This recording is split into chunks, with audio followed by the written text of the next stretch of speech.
How to change the Shopee username. Hello everyone. In this video, I will show you how to change the Shopee username. Open your web browser and type in shopee.com in the search bar.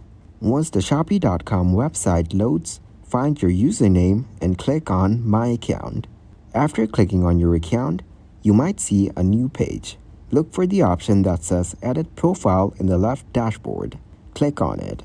After that, go to the profile. Now, you should be on the profile editing page. On the Edit Profile page, find the field where your current username is displayed. Tap on the field and enter the new username you want to change it to. Once you've entered your desired username, look for the Save button, usually located at the bottom of the page. Tap on the Save button to apply the changes to your profile.